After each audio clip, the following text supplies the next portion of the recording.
Hello investors, welcome back to our YouTube channel. तो दोस्तों, ये है इंडियन एक्सप्रेस की एक रिपोर्ट जिसमें दिखाया गया है कि एक तरफ इंडिया के जो पुअरेस्ट 20% लोगों का ग्रुप है, उनके वेल्थ में 53% का ड्रास्टिकली डाउन देखने को मिलता है। वहीं दूसरी तरफ इंडिया के जो रिचेस्ट 20% लोगों का ग्रुप है, उनकी वेल्थ में 39% से इंसेनली राइज देखी गई है। अब इस रिपोर्ट को देखने के बाद आपके और हमारे मन में एक ही क्वेश्चन आता है कि इस दुनिया के रिच लोग ऐसा कौन सा सीक्रेट जानते हैं जिससे अमीर पहले से भी ज्यादा अमीर बन रहे हैं, वहीं दूसरी तरफ गरीब पहले से भी ज्यादा गरीब बन रहे हैं। That lets the rich become even richer. How the rich are getting richer.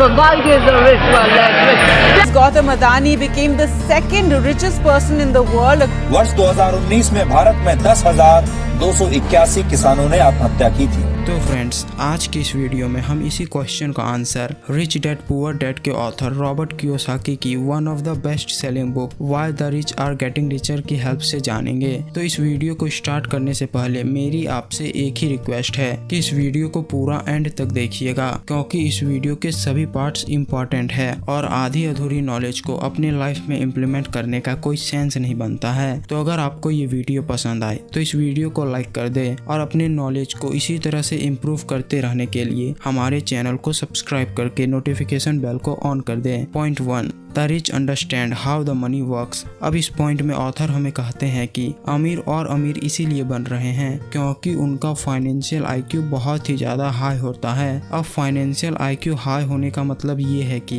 उन्हें ये मालूम होता है कि पैसे कमाने कैसे हैं, पैसों को मैनेज कैसे करना है, पैसों को ग्रो कैसे करना है, पैसों को इन्वेस्ट कहाँ करना है और पैसों से हम और अधिक पैसा कैसे बना सकते हैं। हम इसे फाइनेंशियल लिटरेसी भी कहते हैं। अब आप में से कई सारे लोग इस वर्ड को पहली बार सुन रहे होंगे। इसमें हमारी कोई गलती नहीं है, पर मिडिल क्लास या पुअर फैमिली में जो लोग पैदा होते हैं, उनके लाइफ में सबसे बड़ा डिसएडवांटेज यही होता है कि उन्हें शुरू से ही पर्सनल फाइनेंस के बारे में कुछ बताया नहीं जाता है और एक एज में जाने के बाद उनके ऊपर पैसे कमाने का प्रेशर डाल दिया जाता है। पर आज के इस इंटरनेट के जमाने में हम पर्सनल फाइनेंस के बारे में बहुत कुछ जान सकते हैं और अपने फाइनेंशियली फ्री होने वाले गोल को जल्दी अचीव कर सकते हैं। आप बुक्स पढ़कर या यूट्यूब पर ऐसी फाइनेंस से रिलेटेड वीडियो को देखकर आप अपने फाइनेंशियल नॉलेज को बढ़ा सकते हैं, जिससे आपका फाइनेंशियल आईक्यू ऑटोमेटिकली बढ़ेगा। अब इस प्रोसेस में आप अपने मनी को लेकर और कॉन्शियस हो जाओगे, जिससे आप अपने मनी को अच्छी तरह से मैनेज करना सीख जाएंगे, जिससे आप अपने फ्यूचर गोल्स को आसानी से अचीव कर सकते हैं। Point number 2, they take advantage of crashes. मतलब अमीर व्यक्ति क्रैश मार्केट का फायदा उठा के और अमीर बनते हैं। अब इस पॉइंट को रॉबर्ट कियोसाकी हमें इस तरह समझाते हैं। If Walmart was having a 50% off sale, you couldn't get into the store. But if stock market has a 50% off sale, the poor and middle class run and hide from it. मतलब अगर कभी mall में 50% of का cell लगा हो तो उस cell में गरीब और मिडिल क्लास बिना कुछ सोचे समझे अपने पैसे लुटा देंगे और उसी मॉल में इतनी ज्यादा भीड़ होगी कि आप उस मॉल के अंदर भी नहीं जा पाएंगे। पर वहीं अगर स्टॉक मार्केट में 50% ऑफ का सेल लगा हो, जैसे अप्रैल 2020 में लगा था, जिसमें आपके पैसों को ग्रो करने का चांस हो, तो इस गोल्डन अपॉर्चुनिटी से गरीब और मिडिल क्लास लोग दूर भागेंगे। यहाँ पे ऑथर हमें कहते हैं कि अनफॉर्चुनेटली इस दुनिया में अधिकतर लोग ऐसी चीजें खरीदते हैं जो उनके नेटवर्थ को गिराती है, उन्हें और गरीब बनाती है, जैसे हर साल नए स्मार्टफोन को परचेज करना, हर हफ्ते नए कपड़े खरीदना एटसेट्रा। वहीं पे जो लोग अमीर होते हैं वो मार्केट क्रैश होने का इंतजार करते हैं और जब मार्केट क्रैश होता है तब ये सस्ते दाम में अच्छे कंपनीज का स्टॉक, अच्छे प्रॉपर्टीज और गोल्ड बाय करते हैं ताकि इनके वेल्थ में एक बड़ा सा जे कर्व आ सके। वैसे भी स्टॉक मार्केट के किंग वॉरेन बफेट का कहना है कि be careful when the others are greedy and be greedy when the others are fearful. अब मैं यहाँ पे आपको ये बिल्कुल भी नहीं कह रहा हूँ कि मार्केट जब क्रैश हो तब आप आंख बंद करके कोई भी स्टॉक खरीद ले, नहीं, आपको ऐसा बिल्कुल भी नहीं करना है। है, बल्कि जब भी मार्केट क्रैश हो आपको सबसे पहले 100 या 200 स्टॉक्स को एनालाइज करना है और जिन 5 से 10 स्टॉक्स में आपको लगे कि इसका PE ratio, EPS, book value और डीपीआर ठीक है, उन स्टॉक्स को आप अपने पोर्टफोलियो में शामिल कर सकते हैं। और इस बात का ध्यान रखिएगा कि never ever put your all money in one stock. Point number 3, rich people make a lot of mistake but never ever repeat the same mistake. इस पॉइंट में ऑथर हमें कहते हैं कि अमीर व्यक्ति कभी भी मिस्टेक करने से नहीं डरते हैं, वो गलती करते हैं बल्कि बहुत सारी गलतियां करते हैं और उन गलतियों से वो बहुत कुछ सीखते भी हैं और इसके बाद अपने गलती से जो वो सीखते हैं उसे अपने बिजनेस में अप्लाई करते हैं और पहले से ज्यादा अमीर बनते हैं। वहीं दूसरी तरफ जो गरीब या मिडिल क्लास वाले होते हैं वो मिस्टेक करने से डरते हैं क्योंकि उनकी दिमाग में बचपन से ही डाल दिया जाता है कि जो व्यक्ति मिस्टेक करता है वो असफल होता है या लूजर होता है। पर पुअर या मिडिल क्लास फैमिली को ये पता ही नहीं होता है कि मिस्टेक ना करके लूजर वो बन रहे हैं। मैं तो बस आपसे इतना ही कहना चाहता हूँ कि अगर आपने इस दुनिया में आने का मिस्टेक कर दिया है तो बस एक बार बिजनेस स्टार्ट करने का मिस्टेक कीजिए, एक स्टॉक को रिसर्च करके बाय करने का मिस्टेक कीजिए, इस दुनिया में कुछ बड़ा करने का मिस्टेक कीजिए। पॉइंट नंबर 4, रिच पे लेस इन टैक्सेस। अब इस टॉपिक को अच्छे से समझने के लिए हम राजीव और अजय का एग्जांपल लेते हैं। राजीव एक सक्सेसफुल बिजनेसमैन है तो वहीं अजय एक कंपनी में अच्छे पोस्ट पे जॉब करता है जहां उसकी एनुअल इनकम 8 लाख रुपीस की है, जिसमें उसे 1,70,000 का टैक्स लगता है। मतलब एवरेज टैक्स रेट हो गया 21.4%। और अगर आपको ये हाई लग रहा है तो यही नहीं, अभी और सुनिए।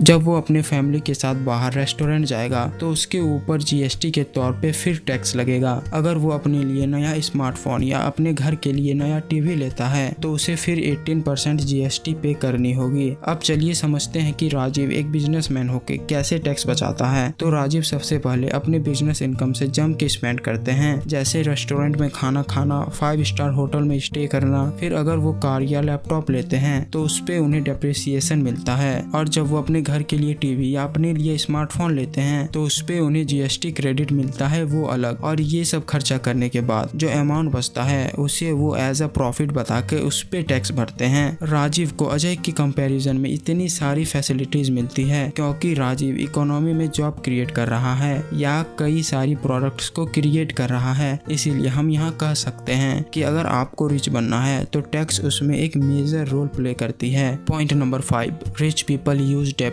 To buy assets. इस पॉइंट में ऑथर हमें कहते हैं कि डेप्ट से एसेट्स खरीदना एक ऐसी चीज है जो आपके जेब में पैसे डालेगी। एसेट्स मतलब वो चीजें जो आपके जेब में पैसे डालेगी, मतलब आपके नेटवर्थ को ग्रो करेगी। जैसे अगर आपने 10 ग्राम गोल्ड खरीदा तो ये एक एसेट्स है। इसीलिए अमीर लोग बिना डरे डेप्ट का यूज करते हैं अपने एसेट्स को बनाने के लिए, पर वो गोल्ड नहीं लेते हैं बल्कि लोन लेके अपने बिजनेस को वो ग्रो करते हैं। लेकिन यहाँ पे ऑथर हमें रियल एस्टेट को ज्यादा प्रीफर करते हैं क्योंकि इसमें लोन मिलना आसान होता है। यहाँ पे मैं आपको बता दूं कि ऑथर हमें ये भी कहते हैं कि पर्सनल घर कोई भी एसेट्स नहीं है क्योंकि ये एक ऐसी चीज है जो आपके जेब से पैसे निकालती है। वो पर्सनल रेजिडेंस को एज अ लाइबिलिटी क्लेम करते हैं। साथ ही वो कहते हैं कि आपको सेविंग्स करके रेंटल प्रॉपर्टी कभी नहीं खरीदनी चाहिए क्योंकि savings are taxed but loan are tax free. इसीलिए अगर आप रेंटल प्रॉपर्टी खरीद रहे हैं तो आप इसे लोन पे खरीदिए, ये आपके पैसों के लिए अच्छा होगा। पर एट द सेम टाइम आपको ये भी याद रखना होगा कि डेप्ट एक ऐसी चीज है जिसका यूज करके आप अमीर तो बन जाएंगे, पर वहीं अगर आपके बिजनेस कैलकुलेशन में एरर है तो ये आपको कंगाल करके मारेगी। इसीलिए अगर आपको डेप्ट से अमीर बनना है तो आपको सबसे पहले इसे अच्छे से इस्तेमाल करना होगा जो अमीर लोगों को अच्छी तरह से आता है। Point number 6, rich people create Phantom income source. Author का मेन टॉपिक इस बुक में यही है कि हमें बैंकों से लोन लेना है और फिर उस डेप्ट से हमें एसेट्स खरीदना है जो हमारे वेल्थ को बढ़ाएगी। इस प्रोसेस से हम मनी को रेंट कर सकते हैं और इसे ही फैंटम इनकम कहते हैं। अब फैंटम इनकम कैसे हमारे नेटवर्थ में जे कर्व ला सकती है, इसे हम 2 बिजनेसमैन आदित्य और रोहन की हेल्प से समझते हैं। तो आदित्य और रोहन दोनों के पास 1-1 करोड़ है रेंटल प्रॉपर्टी खरीदने के लिए। इसीलिए इसीलिए आदित्य अपने 1 करोड़ से मुंबई में 3 BHK का एक फ्लैट ले लेता है और फर्स्ट मंथ से ही अपने प्रॉपर्टी के रेंट को एंजॉय करता है। वहीं दूसरी तरफ रोहन ने रॉबर्ट कियोसाकी की book why the rich are getting richer पढ़ी है, इसलिए रोहन को फैंटम इनकम का फॉर्मूला मालूम होता है। इसीलिए रोहन 3 रेंटल प्रॉपर्टीज खरीदते हैं अपने 1 करोड़ से 30 लाख के डाउन पेमेंट पर और बाकी का वो लोन ले लेते हैं। तो इस सिचुएशन में रोहन को फैंटम इनकम की इस स्ट्रेटेजी से कई सारी बेनिफिट मिलती है, जैसे उनकी नेटवर्थ में एक बड़ा सा जेकर आ जाता है और उन्हें प्रॉपर्टी एप्रिसिएशन का भी बेनिफिट मिलता है। तो दोस्तों आज के इस वीडियो के लिए इतना ही। अगर आपको ये सीक्रेट पता चल गया हो कि अमीर और अमीर कैसे बन रहे हैं तो इस वीडियो को लाइक कर दें और हमारे चैनल को सब्सक्राइब करके नोटिफिकेशन बेल को ऑल पे ऑन कर दें। तो आपके इस निस्वार्थ सपोर्ट के लिए मैं आपका बहुत बहुत धन्यवाद करता हूँ। मिलते हैं नेक्स्ट वीडियो में। जय हिंद, जय भारत।